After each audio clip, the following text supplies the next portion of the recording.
तो आज का लीड कोड प्रॉब्लम सॉल्व करते हैं। आज का मतलब काफ़ी सिंपल है। हमें क्या है ना कि एक एरे दिया है जिसमें बहुत सारे स्ट्रिंग्स हैं और एक करेक्टर दिया गया है। हमें बस ये बताना है कि ऐसे कौन कौन से इंडिसेस हैं उस एरे में जिसपे जो एलिमेंट्स हैं वो इस करेक्टर को कंटेन करता है। बस ये एरे ऑफ इंडिसेस रिटर्न करना है, ठीक है। तो फॉर एग्जांपल यहाँ पे अगर ये ई करेक्टर दिया हुआ है एक्स में, तो हमें बस ये चेक करना है कि क्या ये स्ट्रिंग ई को कंटेन करता है। अगर करता है तो उसका इंडेक्स हमें लिख लेना है अपने लिस्ट में। क्या ये करता है? हाँ करता है, तो इसको लिस्ट में लिख लेना है और लास्ट में रिटर्न कर देना है इस लिस्ट को, ठीक है। सिमिलरली यहाँ पे ए कैरेक्टर दिया है, तो अब ये पहले में करता है और ये सेकंड इंडेक्स पे करता है, ठीक है। जीरो इंडेक्स पे करता है, सेकंड इंडेक्स पे करता है, फर्स्ट एंड थर्ड पे नहीं करता है। तो सिर्फ यहाँ पे जीरो एंड टू आया है आंसर। तो इसके ना मतलब मैं आपको दो तीन तरीके बता दूंगा, क्योंकि वाई नॉट। तो सबसे पहला जो ब्रूट फोर्स है वो आपने कर ही लिया होगा, या फिर मैं आपको करके दिखाई देता हूँ। हम क्या करेंगे, सिंपल से दो फोर लूप लगाएंगे। पहले हम अपना लिस्ट ले लेते हैं, ठीक है। पहला मैं आप बता रहा हूँ आपको।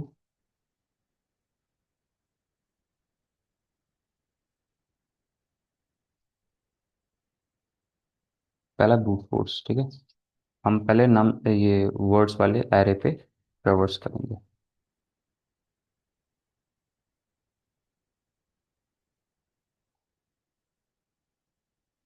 ठीक है।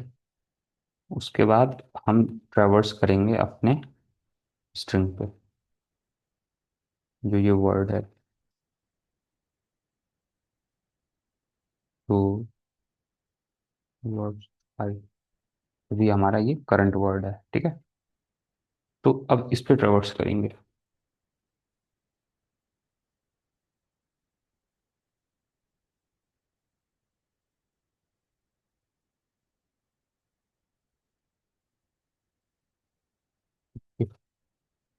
सॉरी, यहाँ पे जे प्लस प्लस होगा, ठीक है।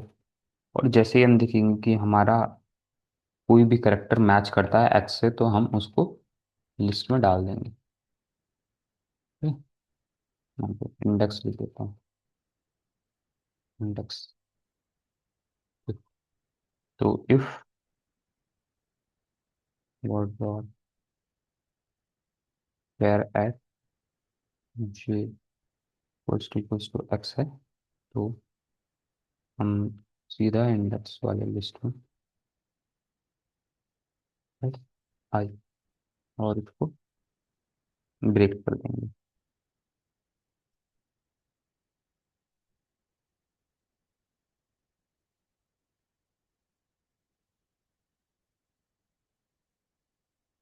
ठीक, क्योंकि जब ये करता है कंटेन, तो बाद में फिर हमें ट्रेवर्स करने की फर्दर ज़रूरत है ही नहीं, ठीक है।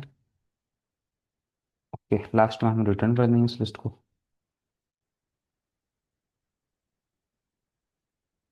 ठीक है। सबमिट मार के देखते हैं।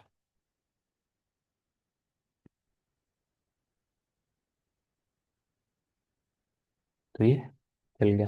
ये है हमारा ब्रूट फोर्स। तो वैसे ये ब्रूट फोर्स से ही होगा, ऐसे कोई दूसरा ऐसे हमारे पास फंक्शन नहीं है जो इसको ओ ऑफ वन में कर पाए, ठीक है। तो जो मैं आपको मैं तरीके बताऊंगा ना, उसकी जो टाइम कॉम्प्लेक्सिटी होगी वो ओ ऑफ एन स्क्वायर ही होगी, ओके। हमें ये दोनों लूप लगाने पड़ेंगे इन वर्ड्स पे, ओके। तो नेक्स्ट नेक्स्ट मैं यूज़ करूँगा कंटेन्स का। तो जावा में एक फंक्शन है स्ट्रिंग डॉट कंटेन्स करके। कोई भी स्ट्रिंग में हम ढूंढ सकते हैं कि क्या वो करेक्टर सीक्वेंस, यानी कि क्या एक स्ट्रिंग में कोई सब स्ट्रिंग प्रेजेंट है कि नहीं। जैसे कि इफ ये जो करंट स्ट्रिंग है वो कंटेन्स करता है कि नहीं। अब हमें यहाँ पे स्ट्रिंग देना पड़ेगा। ठीक है, तो ये मैंने एक करेक्टर को स्ट्रिंग में कन्वर्ट कर दिया। अगर ये कंटेन करता है तो सिंपली हम इंडेक्स डॉट ऐड कर देंगे करंट इंडेक्स को और रिटर्न कर देंगे अपनी लिस्ट को। ओके, ठीक है, तो इसको भी सबमिट करके देखते हैं। तो ये हो गया। अब इसमें क्या है ना कि ये जो कंटेन्स है, ये सिर्फ दिखने में सिर्फ एक मेथड लग रहा है, पर ये भी हमारा ना सर्च करता है। ये कंटेन्स मेथड इस पूरे वर्ड पे, ये जो हमारा करंट स्ट्रिंग है इस पे सर्च करता है। तो ये O of one time O of N time complexity लेता है। ठीक है, लीनियर टाइम कॉम्प्लेक्सिटी। ओके, तो स्टिल ये एन स्क्वायर, इसका जो टाइम कॉम्प्लेक्सिटी है स्टिल एन स्क्वायर है। तो जितने सॉल्यूशन अभी मैं बताऊंगा सब एन स्क्वायर ही रहेंगे। बस मैं आपको ये नए नए मेथड्स बता रहा हूँ कि कैसे काम करते हैं। ओके, ये कंटिन्यूस हो गया। एक और मेथड आता है हमारा इंडेक्स ऑफ करके। इंडेक्स ऑफ, इसमें हम स्ट्रिंग भी डाल सकते हैं या फिर हम एक सिंपल कैरेक्टर भी डाल सकते हैं। इसमें क्या होता है ना कि इंडेक्स ऑफ हमें रिटर्न करता है फर्स्ट अकरेंस। मतलब जो ये करेक्टर है इसका इस स्ट्रिंग में जो फर्स्ट अकरेंस है, जो पहली बार आया है, उसका इंडेक्स रिटर्न कर देगा। एग्जाम्पल के लिए, जैसे हमारा एक स्ट्रिंग है ABCD करके। ठीक है, ये हमारा एक स्ट्रिंग है। इसमें यहाँ पे एक और बी, ठीक है, लिख दीजिए। अगर मैं यहाँ पे इंडेक्स ऑफ यूज करूंगा ना, इंडेक्स ऑफ कैरेक्टर बी, तो ये मुझे रिटर्न करेगा 1। ओके, तो ये हमारा फर्स्ट फर्स्ट इंडेक्स रिटर्न करेगा, फर्स्ट अगर। अदरवाइज अगर यहाँ पे कोई कैरेक्टर, जैसे मान लीजिए मैंने जी को सर्च किया, तो जी तो यहाँ पे है ही नहीं, ये -1 रिटर्न कर देगा। ठीक है, ये इंडेक्स ऑफ काम करता है इस तरह। तो ये भी हमारा O of one time O of N time complexity में करता है, ये सर्च करता है पूरा पूरे स्ट्रिंग। ओके, ठीक।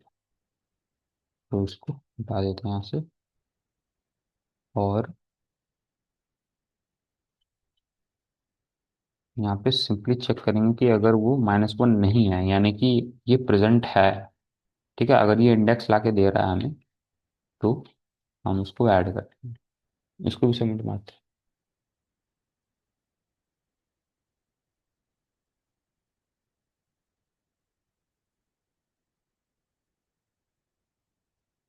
ओके, तो ये फ्लक्चुएट होता रहेगा, कभी ये 100% बीट करेगा, कभी 50, कभी 1%, पर ये सारे एन स्क्वायर टाइम कॉम्प्लेक्सिटी ही है।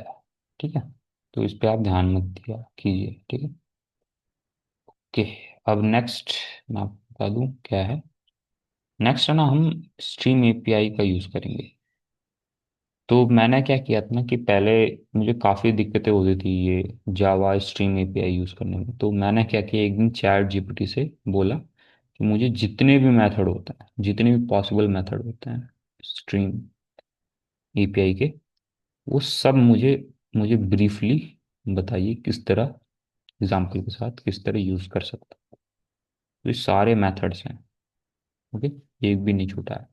तो उसमें एक मेथड है जैसे एनी मैच करके। इसमें क्या करता है कि ये चेक करता है कि क्या कोई भी एक एलिमेंट, कोई भी एनी एलिमेंट, ओके, कोई भी एक एलिमेंट मैच करता है हमारे गिवन कंडीशन को। ठीक है, तो इसमें इसका हम यूज़ कर सकते हैं। यहाँ पे हम क्या करेंगे ना, जैसे यहाँ पे इन्होंने ये लिस्ट का स्ट्रीम बनाया है, और ये नंबर्स कुछ दिए हैं, और यहाँ पे कर रहे हैं कि अगर हमारा नंबर क्या है, इवन है, ये इवन का चेक है ना, अगर ये इवन है तो हम इसको ट्रू रिटर्न कर देंगे ऑब्वियसली। अगर ये कंटेन करता है इवन, तो ये ट्रू रिटर्न हो जाएगा। तो ये मैंने कहा हैज इवन, यानी कि ये इवन इसमें है कि नहीं, आउटपुट कर देगा ट्रू। इसी का सेम यूज करेंगे। पर जैसा आप जानते हैं कि यहाँ तो हमने सिंपली इसका स्ट्रीम बना लिया है, स्ट्रीम ऑफ इंटीजर्स। पर जैसा आप जानते हैं कि जो स्ट्रिंग होता है, स्ट्रिंग, उसका हम स्ट्रीम कैसे बनाएंगे? तो उसका जो स्ट्रीम है ना, वो कुछ इस तरह बनता है। ये पहला तरीका है कि हम जो एक स्ट्रिंग है उसमें ऐसे कैर्स करके मेथड यूज करेंगे, तो ये एक इंटीजर का स्ट्रीम दे देता है। ठीक है, एक इंटीजर का स्ट्रीम दे देता है। ठीक है, returns a stream of integer values. तो ये, लेकिन ये इंटीजर वैल्यूज क्या है? जो हमारे जो करेक्टर है, जैसे ए करेक्टर है, तो उसका ये 97 इंटीजर होगा। ठीक है, तो ये जितने भी वो होते हैं ना नंबर्स एक करेक्टर के, वो रिटर्न कर देता है स्ट्रीम के फॉर्म में। इसीलिए उन करेक्टर्स को हमें अलग से, अगर आपको करेक्टर की स्ट्रीम बनाना है तो अलग से हमें उसको ये बॉक्सिंग करनी पड़ेगी यहाँ पे। ओके, यहाँ पे करेक्टर में कन्वर्ट करना पड़ेगा, तब आपको सारे करेक्टर मिलेंगे, तब करेक्टर का स्ट्रीम बनेगा। और जैसे ही करेक्टर का स्ट्रीम बन गया तो हम एनी मैच का यूज करके अपना ये कोड लिख सकते हैं।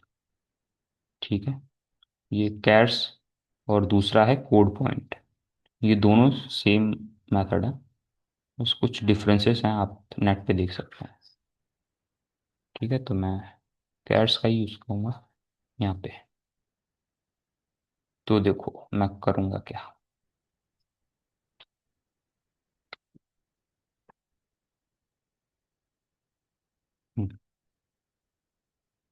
जैसे देखो क्या होगा, जो कोई भी स्ट्रिंग हो, डॉट मैं करूंगा कैर्स।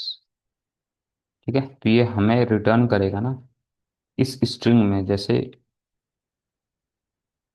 ये स्ट्रिंग कंटेन, जैसे ये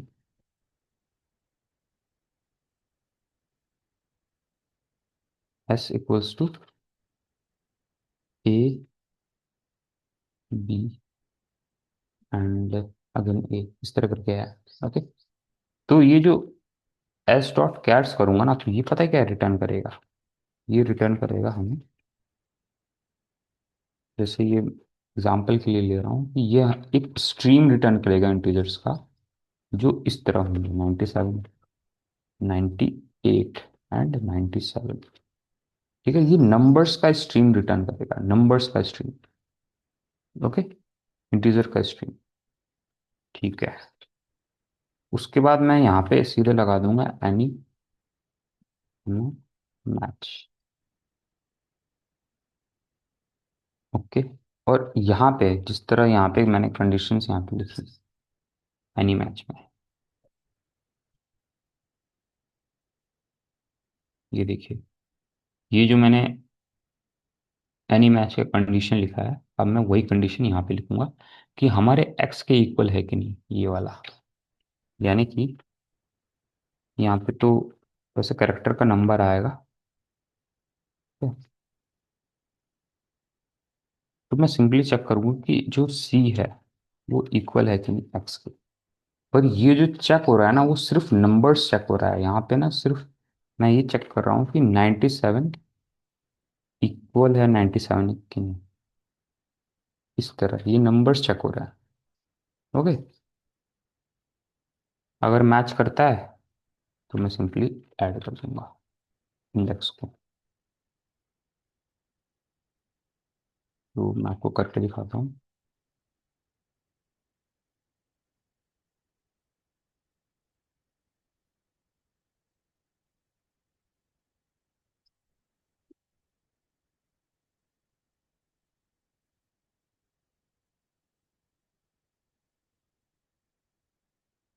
ओके, अगर ये मैच करता है तो हम सिंपली वो कर देंगे, इंडेक्स को ऐड कर देंगे। ठीक है, मिट मारते हैं।